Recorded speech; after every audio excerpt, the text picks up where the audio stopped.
At Lonsdale Street Studio, we believe in the power of storytelling to connect people and create change. That's why we're proud to be the production partner for this Running for Resilience podcast. Hey, welcome to the Running for Resilience podcast. My name is Lili, and this is my first time hosting.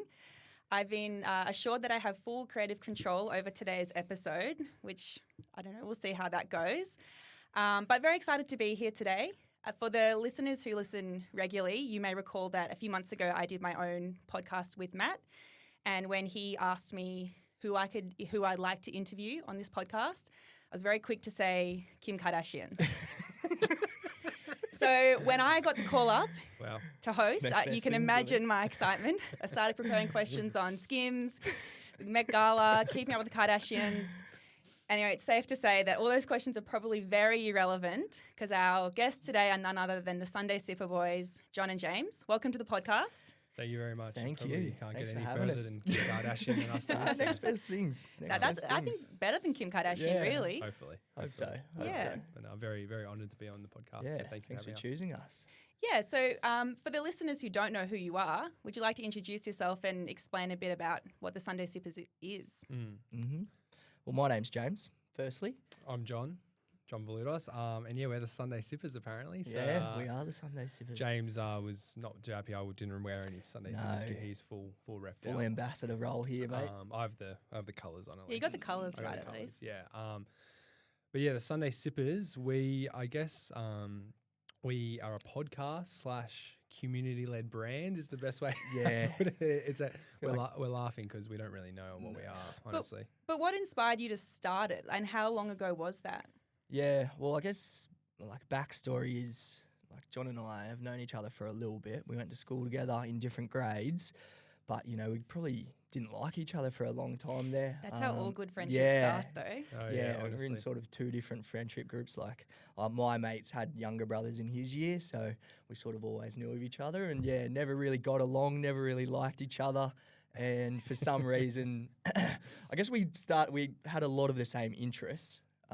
We followed a brand called YKTR who created content, and we really liked that idea of creating content. And we weren't really sure how to do that, but something clicked between us. And I actually remember it was at a house party. I pulled John aside. It was a New Year's Eve house party, and when you're going around to your friends, you're saying that you love them and good luck for next year. I said to John, look, I don't know what you're going to be doing, mate, but I know you've got something big in store for you. So really rip in and take it with both hands. And I don't know, from that point, I guess we sort of started talking more and diving into different stuff. And we just had this idea to create a podcast called The Sunday Sippers. Yeah, I remember I think it was a Sunday afternoon, and James was actually driving back from Victoria. He's got family there, and he just sent me a long voice message just saying, look, I don't know what's clicked with me right now, but it's a Sunday morning, I'm having my coffee and I'm driving back home, and I thought, why don't we just start a podcast named Sunday Sippers? We can get together on a Sunday, we can be sipping our coffees and get together and talk about whatever we want to talk about. So that's essentially the idea of how it was created. We at the time had no idea what we were going to, I guess, talk about or what we were going to do, but it was the similar interest of, I guess we always wanted to document our journey. With that journey, I guess kind of being fit. It's turned into fitness and endurance now, but at the time it was just kind of whatever. Anything and everything. Yeah, bacon and egg roll reviews we went through. So yeah, it's a pretty funny beginning, and I think the best thing about it was that we always had good intentions behind it. We just wanted to do it because it was fun, and it's always been fun. It's never been a chore. So that's kind of how it started, and now we've ended up here. I was saying to James that on the way here, I was thinking, we started Sunday Sippers when we were 23 and 21, and now James is 26, turning 27, and I'm 25. So I feel like there's been a lot of growth in that time, and a lot of time as well. So. Yeah, absolutely. And do you think, because now you're obviously both quite into the fitness, and that's what the Sunday Sippers has sort of evolved into, but how did you think that transition, came from the bacon and egg roll reviews to doing Ironman or Ironmans? Yeah. It actually, I was looking back on my Instagram in preparation for this, and I looked through all the things that we saw. It's pretty good to have a look back on the growth of us two as individuals and the podcast. But I think like the thing for me is I started running because I had a shoulder reco, and like that's basically got out of footy, got into running, and that was my transition there. And then one of the first things that I did, it was just before we started Sunday Sippers, is I did the 4x4x48, the David Goggins challenge. Yeah. And that sort of like really clicked something in me. I was like, yeah, there's something more to, you know, just going about your training, like just really trying to push yourself. And I think John resonates with that a lot as well. And then when we started Sunday Sippers, you know, there was a lot of, you know, different stuff going on in the first few years, but there was always sort of that pillar of having something. We did the 4x4x48 as well together. Yeah. And we found a lot of just getting out of, you know, setting these challenges and achieving them. And I think that's been a massive sort of catalyst of like who the Sunday Sippers are. Yeah. Yeah. And like when you did that first challenge, you did raise money. Was it for brain cancer? No, I think the first one was the Cancer Council. We did raise money for. Yeah. And that was definitely our first introduction into kind of, you know, doing something hard, but also doing something a bit bigger than yourself. And then so when we did it together, we also raised money for Lifeline. Yeah. So I guess we always just kind of band those two things together, like doing something difficult because we think it's like a good thing to do for ourselves, but then also using that like as a bit of a platform to, you know, raise funds or awareness for some sort of cause, which we've continued on with. But yeah, I guess Sunday Sippers has always had that kind of foundation of you know, always doing something difficult or pushing yourself for the betterment of yourself and others. And then yeah, we did that challenge, and I think a big year for us was 2023, which would have been probably the second year of Sunday Sippers. And the start of that year, I was thinking we just signed up to a bunch of events. You know, James had done maybe you did your first marathon on your birthday, just randomly. Yeah. Love that. Just like, you know, Or just around the lake or something. Yeah. Even Just better. ran from my house down to the lake. Had Dad following me on a bike, and met my brothers were there for a little bit as well. It was quite funny. Yeah. And to be fair, when you did that first 4x4x48 challenge, I think I joined in for maybe like 6 of the runs, and like I found it quite difficult. So when, you know, James had to get up at 4 and 8 and like these, you know, crazy times, I kind of just, as you said, like clicked for me that, you know, this is something that, I don't know, we really enjoy doing. But yeah, we signed up to a lot of events at the start of 23. I think James did a few triathlons. We did the Canberra-marathon. And, you know, stupidly enough, I think a week after the Canberra-marathon, James and I decided to do like created our own 3 Peaks marathon where we ran out Mount Majura, Mount Ainsley and Black Mountain. Yeah. Tough across way. the night for some reason. It was even tougher. Anzac Day Eve was the thing. okay. And, And then the the idea is dawn we wanted to service. roll Yeah. into the dawn service. We did, and which we did do that. Yeah. It was it's probably the hardest thing I've probably done. I just like so underprepared and like your body wasn't really up for it. But it was just kind of that, I guess, momentum we were building. And then we went on a Europe trip together that year for about 4 months. And I think we both had like a good feeling that we started the year off really well. We were building something with Sunday Sippers, and we wanted to come back from Europe and really like catapult it and I guess just grow. No, it wasn't even really thinking about growth. It was more just like building on the momentum we had created. So we got back from Europe, and then we both did the Ironman for the first time, and then the 100K and so on. So it's kind of, I feel like it's just always been a massive ball of momentum. Yeah. There's always been something more. Like Yeah. we'd complete something and then we go, well, What's next? what's next? Yeah. Which is just great that we both have that sort of mindset, and that, that's probably the pillar behind how we've built it into, you know, now doing a few Ironmans and stuff like that. And do you think, because I was just saying before, if you run around the lake on a weekend, there are a lot of Sunday Sipper hats and shirts getting around. So the community has obviously grown heaps. Do you think it's because of that momentum that you just keep building that other people want to get involved in that and push themselves and realize that, you know, they're stronger than they think and they can achieve things? Yeah, I think like it's a great point that I was down there this morning and I saw 6 or 7 hats. They would have been very exted to see Yeah, the father, yeah. founding father there. Yeah, it was good. I was in the hurt locker, so they probably weren't that good to see me. But like that's been huge. Like even those first early challenges, you know, like we did the fundraisers, and everyone just jumped on the back of us, and that was huge. Like our family and friends, and people that we know but sort of don't really know were just jumping on the back of us and getting behind us. And I think it's probably comes down to, we're probably pretty open and honest. And if you go through all the podcasts, we're very true to ourselves. And I think people just resonate with that and the fact that, we're, two very average footy players. One average footy player, one above average. But have just started with a 5K and just sort of slowly chipped away. And that's something that I really hang my hat on, is just I haven't just gone, I'm going to go do the hardest thing. It's always just been slowly chipping away. And I think people get a lot from that they can see, it's just a slow build and to what it is now, I guess. Absolutely. I think as well, it's very similar to R4R, and probably why we have such a strong connection with R4R is the foundation of just good people attract good people. And as Butts said, all our friends and family who I think both of us find ourselves very lucky to have the friends and family that we do, because when we've gone out and do these things that have been with Sippers, everyone's always got behind us. And, a lot of our closest friends might think that some of the things we're doing is a little bit silly and don't really understand. But regardless, they get behind us and they really support us. And that's a really special thing, because I know that not every person or group will have that. And as I think Butts said, just the broader Canberra community have kind of seen what we're trying to, not even trying to build, but just what we're doing. And we're never trying to, do anything that's not ourselves. We're just trying to kind of do things that we enjoy and we believe in.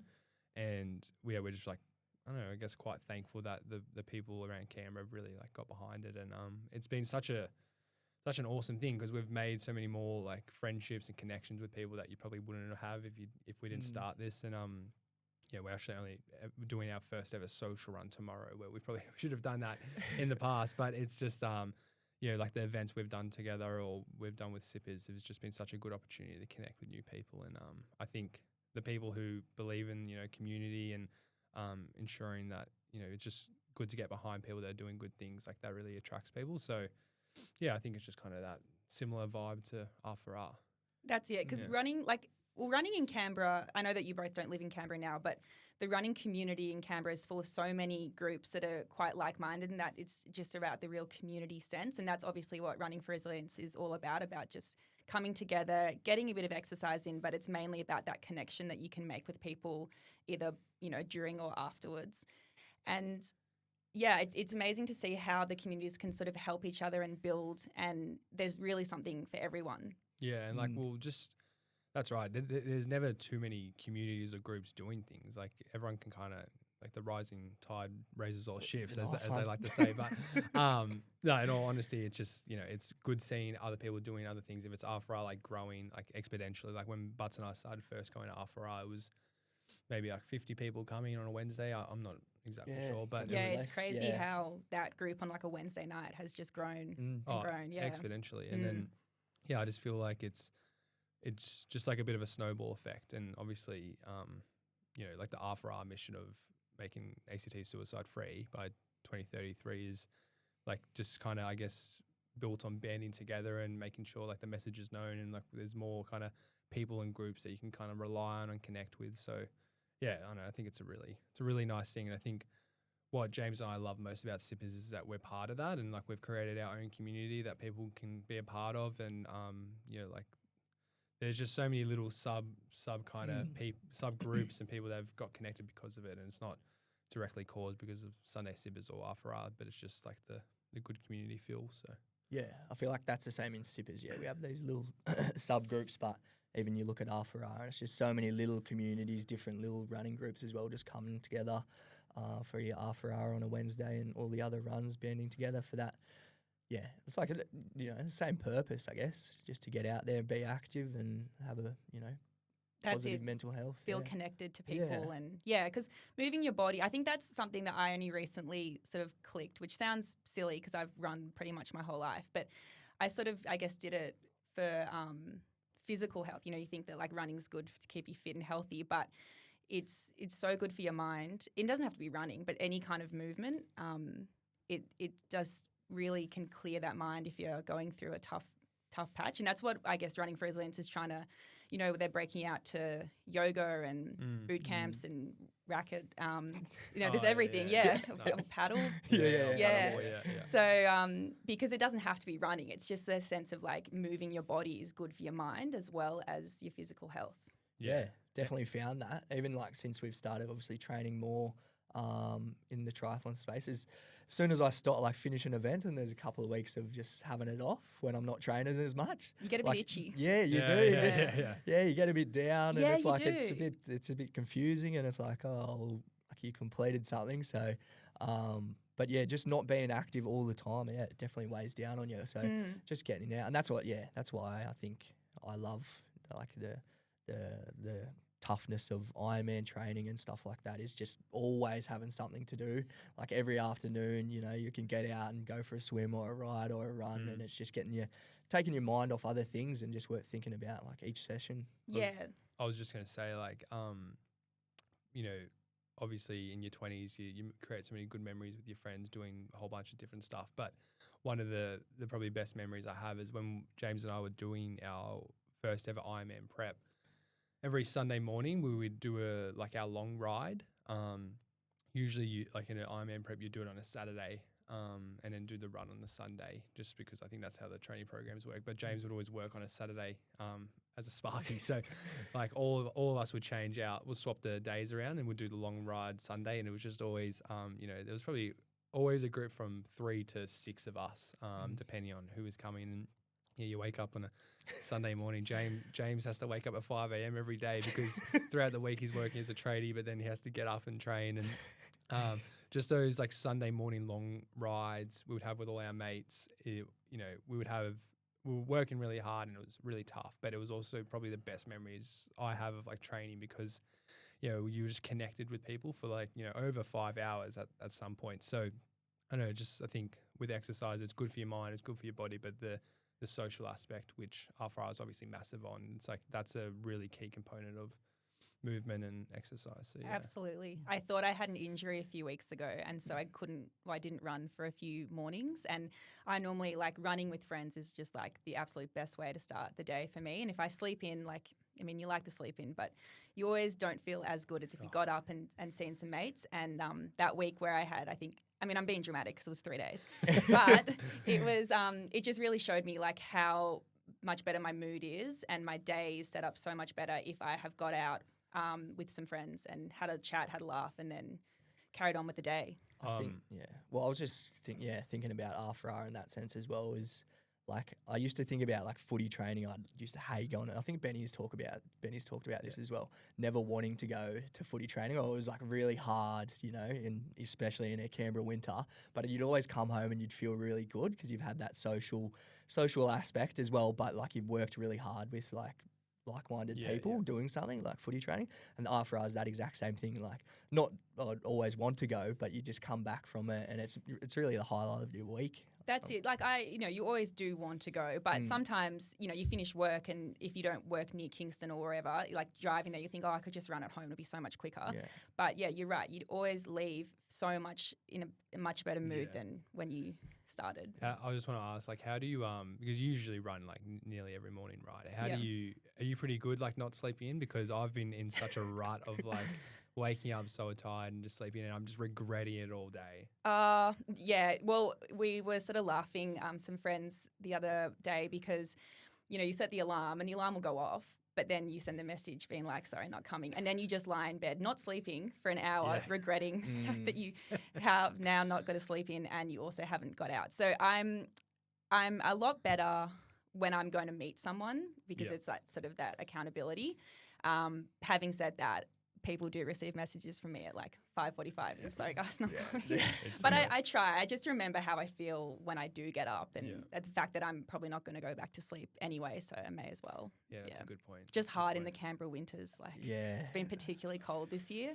I think tomorrow it's meant to be -5 or something, so that's good. Super social. Bring it on. Good for social. Yeah. Well, just on, you sort of have mentioned that you guys do the really long endurance events. And for the listeners who don't know, John, it was last year? Yeah. John ran 100 Ks around the lake and he raised money for Running for Resilience. So first of all, thank you. That was incredible. And also, I mean, I love running, but the thought of 100K, I don't know. I don't know about that. What inspired you to do 100K and then also to, link up with Running for Resilience? Well, I guess the bloke next to me inspired me to run 100K. Yeah. Because he actually did that the year beforehand, which, I'll probably ask him quickly, but in December 2023. Just side note, you've picked a bad time of year to do it because it's really hot. Yeah, it was a tough It day. was, I think it was 23rd of December. It was Like, 23rd I of did a December. little bit of looking at your Instagram yesterday, and I thought, good on you, but 23rd of December, heavy cotton t-shirts. we really had no idea. That's what I love about Sippers is it's very cowboy. It's very cowboy. We never have the best plan, but we make just it work. Yeah, we just make it work. So as I was saying before, like that 2023 was a big year for us, and we had that. First half of the year was really busy. I think we had that Europe trip planned as well. James actually had a world tour. He had a self-proclaimed world tour where he basically travelled nearly every Mr. Worldwide. Yeah, honestly. Very people. And I think you did a 70K run before you left, right? Yeah. What was the point of that? Well, it was just sleep on the plane. Yeah. I think the running for me, it's like, slowly just built up. And like I did my first marathon, and then I went and did a 50K, and then I knew I was going to Europe, and I was like, probably not ready for 100 yet. Let's just go to a 70. So see how we go. And I ticked it off. And then, so when I was coming back, we got in touch with our coach and to start the Ironman prep. But I was like, I want to tick off the 100 before I start doing the Ironman prep. And I think it was 8 weeks. You come back from Europe a little bit sloppy, and I was just ready for it. But I wanted to raise the money for the Mark Hughes Foundation.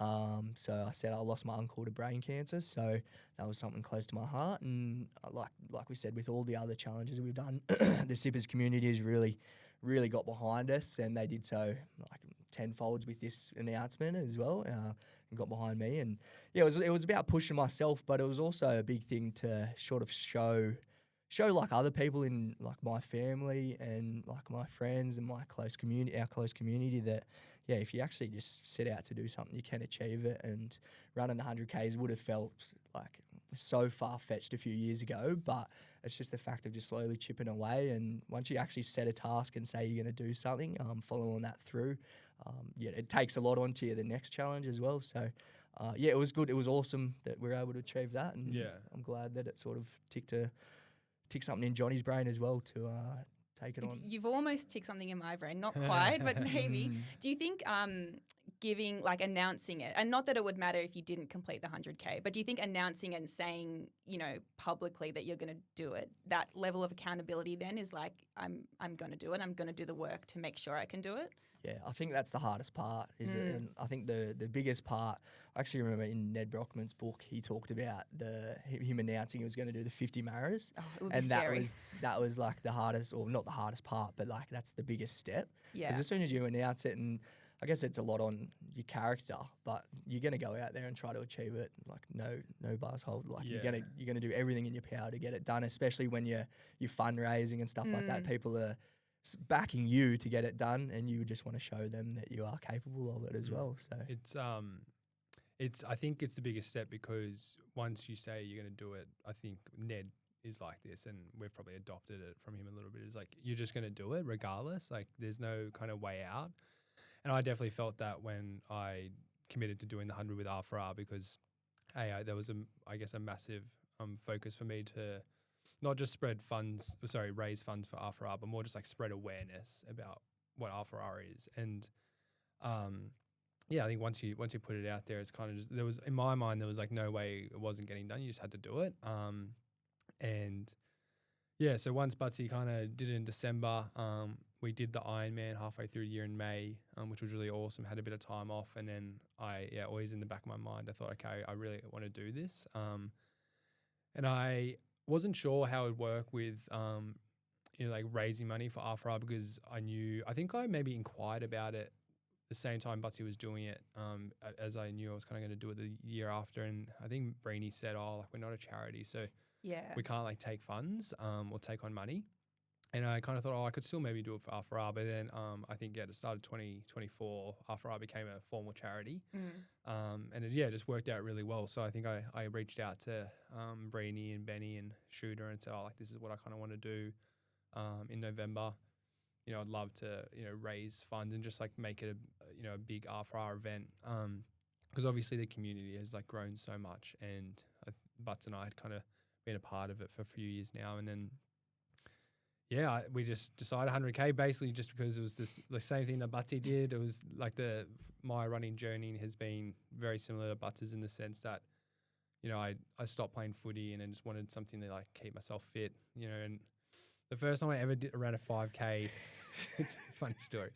First time I ever ran a 5K, it would have been my first run, and I'm real OCD with my Strava. Like you don't want to finish on like a 0.99 yeah, or something. all that type of stuff. I Feels- love having all my stats on there. Yeah.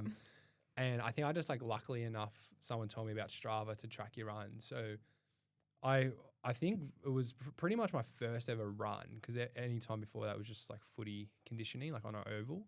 My first ever run I had on Strava, and my first kilometer was like a 3:55 or something for a 5K. Pretty impressive. I'll tell you what, I wasn't the blocks hot. I wasn't that Yeah. fit. Coming out of the Trust blocks me, hot. I wasn't that fit. And then after that, I was like 5:30, 6 minutes, Oh. 6:30.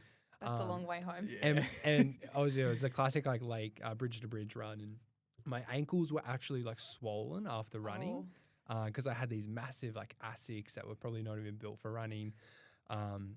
It was like a much different build back then as well. I had come from playing footy, and I found it really it was just very difficult. But there was just a part of me that loved the kind of the challenge of it. So I just kept at it. I did like 3 5Ks a week, just slowly building, and did a half marathon, and did a marathon, just the same as Butsy, and then pretty much locked into the 100K, and I think I had a good maybe like 16-week slow build for that after the Ironman. So you did it like properly. Yeah. then. Yeah. Well, like luckily enough, we had our coach Gav by that point. Shout out, Gav. Shout out Yeah, Gav. shout out. He's one of the greats. And yeah, like I'm not a very naturally gifted runner at all. So like I'm always like make sure I have to really work for like, my time. So I wanted to make sure I really gave it like enough respect. Butts and I are quite different in a way. Like Butts is very, very much cowboy, and he kind of just gets things done no matter what. Where I'm a bit more like precious, you could say. And I have to have the perfect plan to do everything. But yeah, we did that, and then I just think the whole 8 weeks prior, I think we announced it 8 weeks out. Just the whole experience was really good. Like working with R4R and promoting it on like our channels and R4Rs, and creating like the contents and production of it was just awesome. And you had a massive like community that came out on the day, and I know you did for your run as well the year before, like, which is amazing. That people wanted to support you, and like no doubt they wanted to support you guys, but it's so cool that so many people came out and were there with you. Did that help? Like, because I've never done 100K, I don't know.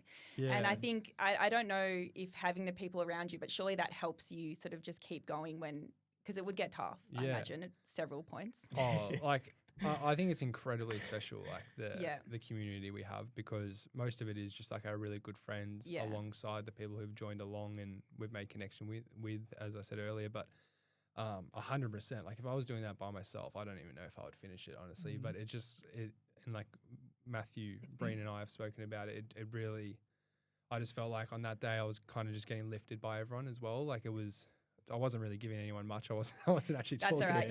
You're allowed to not give people much when you're doing 100K. Blinkers on. But I definitely felt it, and I definitely like felt there was something definitely a bit more like a bit more spiritual about it, or just like the energy. It was just definitely felt lifted by everyone. Yeah, it was probably one of the most special things I've been a part of, even just witnessing it. I was riding around on the bike most of the day, but like I think it was the last 10K when we had like lots of people from R4R come down and join in and get it done. And there's this, it's Johnny's trotting at the front, and there's a massive line, it was going back 50 to 100 meters of people. It was just a very special day, and it's those moments where you really like get to take it in and go, how cool is this community that, this many people will come out and support, one individual trying to sort of make a change and make a difference. So Yeah, very special. I think we both find ourselves very lucky that we have I guess started Sippers to be able to do things like that. I guess we haven't set out to do it because of those moments, but the fact that we've had those moments of Butsy's 100K, my 100K, and then everything else in between, like it's, just things you'll probably hold with you for the rest of your life. So we just feel very lucky. And it was an amazing day. And even just the whole experience, the 8 weeks leading up was really good. And then running 100Ks, like completing that or any kind of endurance event, like it's something to be really proud of. And you have to dig deep to actually get it done, not only just with the training, but on the day. Do you think now that you've done quite a few of those big events that in other areas of your life you sort of can look back and be like, well, I can get through this because I've done, I've run for, I don't know, 14. How long did it take you? 10 hours. Oh, and sorry. 30 minutes. Well, then you have to have a little bit more. Well, it's funny because I think when we say we've done an Ironman to people, it probably sounds better if it took longer. Like, it took me 16 hours. People think, oh, that's amazing. Like 16 hours of movement. But anyway, just side story. To answer the question, I think so for sure. I think, it's just been that slowly chipping away, becoming more resilient. I found like I always still look back and it's funny. Like I used to set out to try to run a 20-minute 5K. That was my one goal in running, back in the day, like 5-6 years ago. And there was like 5 or 6 attempts in a row where I would stop at 3K and have to just walk home. And it's just like to look back on that now and go, it's all just about just that, like slowly just chipping away and building that resilience. And there's like so many parts of my life where work-wise, like I've just started a business now and an electrical business, and you just need to be resilient. Like you need to be a resilient person and not just crumble, but not let things get to you in a way. And like the art of like R4R and many other like training for endurance events, it's about showing up. It's just about, for R4R it's once a week, but for your training for other endurance events, most of the time it's just getting to the pool. As soon as you get at the pool, you're going to get in, you're going to do your session. And I think that transfers into life a lot as well. You just got to be willing to show up, and then you'll either get things done or you'll work out a way. So I think that's massive. It's funny because I guess like running and endurance in general has become a lot more popular over like the last few years. I know, because I've been a running nerd from for OG. Forever. Yeah. And I remember when I was a teenager, like having to sort of like sneak into Rebel Sport because that's where I got my shoes from, and I didn't want anyone to see me going into that store because it wasn't cool. But it's so fun now how like it is so popular, and everyone can see how beneficial it is. I think just like maybe COVID like kickstarted a lot of people, but the kind of value in your health and like making sure that we are resilient and we can take on life's challenges. I think like a lot more people are getting on board with it, and it sounds a little bit cheesy or cliche, but running in a sense, like if you a marathon, right? Like it's such a good metaphor for life because you start off, you feel amazing, you feel really fit, like you've just done a marathon prep, so obviously you're prepared, and then you kind of like go halfway, you have a few little doubts because you're feeling a bit worse than what you would think, and then kind of hit the wall at 30K, you're really struggling, but then you're only like 3K out and you can see the ends. It's just like such a roller coaster, like no matter how fit you are, like any level, if it's your first one or it's your 10th, like you're always experiencing that roller coaster. And I think it's just such a representation of life, like so much is out of our control, so you can really only control your response and how you feel. So that's truly like why I like doing endurance. It's having a good time is great and improving is great, but it's more just like the kind of roller coaster that you go on, and it can allow you to take on life's challenges as you go. So it's very important to do hard things, I think, in life. Yeah, That's if we always took the easy route, it'd probably never be as sweet. Doing a hard prep for something, running a marathon or doing an Ironman. It's obviously very difficult at the time, but when you cross the finish line, it's very rewarding. So yeah. I'm only just kind of laughing because pretty much every time James and I have had like an event, like the 4x4 by 48 events we've done, the marathons or like the 100Ks, it always seems that the week before is like the most chaotic week of our lives. Like James is moving house. I have like my final uni exams. Like, you know, we have so many different things going on, and we always like laugh to each other because we're like, "What? Why are we doing this?" It's almost like getting to the start of the race is like the relaxing Yeah. bit. Yes. Like all the chaos is done. Honestly, that is what we've spoken about. Yeah. It's like there's been a lot of voice messages between us just saying, I just can't wait till I'm 60K deep and I'm in that much pain and I'm like nearly That done. sentence in itself is quite unique. It's a bit sick, isn't it? Yeah. Yeah. No, but that's it. It's like we do all these endurance events and it's like, yeah, I mean, we're not professional athletes. So at the end of the day, it's like we're doing it for ourselves really. And it's how it teaches us and helps us go forward in life. And that's the main thing. How many marathons have you done? I think this will be my 8th one coming up for Sydney Marathon in a few weeks. Yeah. So yeah. And But they've always been like an event? no, well, I did a couple in COVID just Nice. because there's nothing Nice. else to do. But Yeah. it's a tough one, the marathon. I've had some stinkers like where you just think, why am I doing this? But you keep coming back. So Such It's very addictive. it is. such an It's a odd feeling. weird addictive thing to The keep doing. Yeah, it's just the greatest distance, the marathon, because it's so hard. Like no matter what level you're on, if it's your first marathon, it's the hardest thing you've ever done probably. But even like as you get progress and you start getting quicker, like it's just that distance where you're sitting right on a decently hard level for, you know, Yeah. 3 hours, 4 hours. So Are you guys doing Sydney? I'm not, but No, there's actually There's a chance, there's a there's a potential whiz bar, yeah. ticket I Oh, could get. okay. If I could get my hands on a ticket, I would do it because that's what I did Yeah. last year. But Yeah, no, we okay. don't have tickets. No. All right. Well, even though I was told that I had to time this and I was given one very clear job, I haven't done it. I'm not sure how long we've been going, but I think we might be ready to wrap it Yeah. up. So I just want to finish by asking you, obviously I put it out into the world that I would like to interview Kim Kardashian. Hasn't happened yet, but who would you like to see on this podcast? Oh, it's a great question. well, with Sydney in 2 weeks, probably Kipchoge. I reckon we That could would be a huge grab. rally We him could around. manage that. We'll- Get him him, down get him to on the Canberra. Murray's bus. Yeah, we'll see what we can do. It'd be cool to get Rocky on. Yeah, I here. was going to say that. Yeah. Ned Brockmann. Yeah, we've Yeah, that would be really cool. yeah, we've been lucky enough to have him on ours twice. So Yeah. Oh, well, we might yeah, maybe might go through you. Yeah, we Yeah. might have to do that. But yeah, I feel like Brocky's a good Yeah. one for us. It's been such a massive inspiration to both of us. So Yeah. it'd be cool Yeah, to it would be really share cool. that around the Yeah. Alpha Very Ra cool world. story. Yeah. But no, thank you very much for having us on. Yeah, we're appreciate we're it. both very honoured to be on the Alpha Hour podcast. It's a much more professional setup than what we have. I was here going to at say, Sunday Sitters. we've 160 episodes I think we've done, and this is the most serious setup we've ever had. So very grateful for the opportunity. Nah, massive thanks, and thanks for making the time this weekend. And we might see you at the start line at Sydney. Yeah, We'll see hopefully. what- yeah. Thank Alright, you. All right, Thank you. thanks. Grazie.